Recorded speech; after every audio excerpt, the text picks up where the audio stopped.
Thank you, Madam Toastmaster. Your homepage is the hub of your online presence. And what I mean by online presence is anything and everything that takes place on the web that mentions you or your business is your online presence. And since all roads must lead to Rome, all things in your online presence eventually lead to the hub of your online presence, your homepage. So your homepage is the most important bit of real estate online that you have. So today what I'm going to do is share with you the 5 deadly mistakes based on my book, Home Sweet Homepage, the 5 deadly mistakes that authors, speakers, and coaches make with their website's homepage and how to fix them. So I'm going to share with you the 5 deadly mistakes that can be made with a homepage and how to make them better, how to not make them. Now, why should I be the person sharing this with you? Well, for one, I wrote the book. But also, I've been doing websites for people for about 5 years now, and I've been working in the online world since I discovered it back in college in the 80s. So I've been immersed in the web as it's grown. I mean, I started interacting on the web before there was a web, when it was just little green lines on my little Go computer. So I've sort of grown with it, and I'm fascinated by it, and I experiment. I'm also one of those people who is not afraid to jump in and learn and fall on my face and get back up and fall on my face again and get back up. You know this, you know the deal. So that's one of the reasons why I am a good person to be sharing this information with you, and hopefully after you've heard my presentation you will agree. So that we're all on the same page, I want to share some quick little definitions with you. Homepage, what does that mean? Well, the obvious and most prominent meaning is it is the main page on your website. So when you go to www.whateveryourwebsiteis.com, it lands on your index page, that's your homepage. A homepage is a specialized or one kind of landing page. A landing page is whatever page someone lands on when they get to your website, which can be your homepage, it can be any page on your website. So the rules that I'm discussing that apply to home pages can also apply to landing pages when you are creating a page specifically as a landing page. So, I did give most of you a handout. One person in the back probably doesn't have it. If someone could get one to him. I've got this little handout. I'm going to be going over the handout with you. And the first page is the first deadly mistake. Now, just as a caveat here, these 5 deadly mistakes, some of them you may make on purpose. But deadly mistake number 1, you should never make. Trust me, I'm making it right now with my homepage. And deadly mistake number 1 is lack of clarity.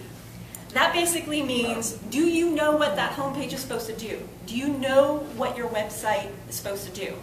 When someone comes to your website and lands on your homepage, do they know what you do? Do they know that you are speaking to them or not? So in order to get your homepage clear, you need to be very, very crystal clear, ding, very crystal clear on what it is you do, who it is you do it for.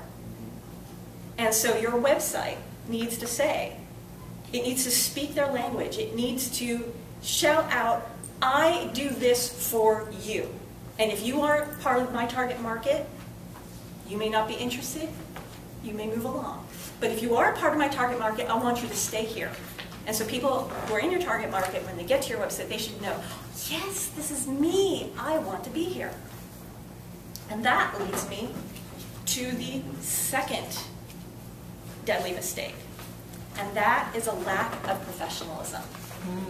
Now, what I mean by this is a lot of people, when they're starting out and getting their first website, they'll put bling all over it. There'll be little flashing GIFs and there'll be little Comic Sans fonts, and that might be very good depending on who your target market is.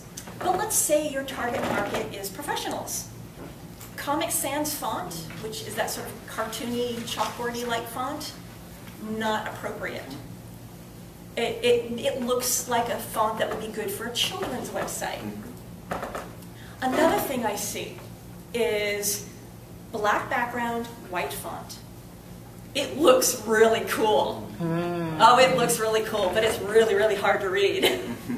So if you want people to be able to read your content, and for most entrepreneurs, that's why you have a website, so they can read your content. You need to be readable. So that would be black or dark font on a white background. In fact, I gave on your handout on the second page, I showed you an example. Which do you think is easier to read? The white on black or the black on white? Actually, what's interesting is on printed paper, sometimes the white on black is actually easier to read. But when you've got a computer screen, it's the opposite. And part of that has to do with the blinking, that your mind doesn't necessarily register, but it's there, and that's what makes it hard to read. So you really need it to be clear. The other thing, and this is the fun part, now I have put one domain name on that handout, but I wrote some others here as well. And I would like to get your thoughts on what you think these domains are trying to say. Would someone like to tell me what this first domain says? Choose Spain. That's actually what it's supposed to be. It could be read as chooses Spain. Chooses Spain. Yeah. Especially if you're Spain. What about this second one? Oh, God. It's actually Old Station Nursery. That's not good. Here's another good one. That's not good. Person whose last name is Dixon. Well, His website. Yeah, that's not good. And here's my favorite. Via Graphics. Yeah, I was gonna Not Viagrafix. So, when you are choosing your domain, do yourself a favor, write it in all lowercase, put it all together as if it's one word, and look to see if there are other words hidden in there. Just a quick tip you might want to do. I really feel bad for Choose Spain. I really do, because Spain's a great country, not very painful.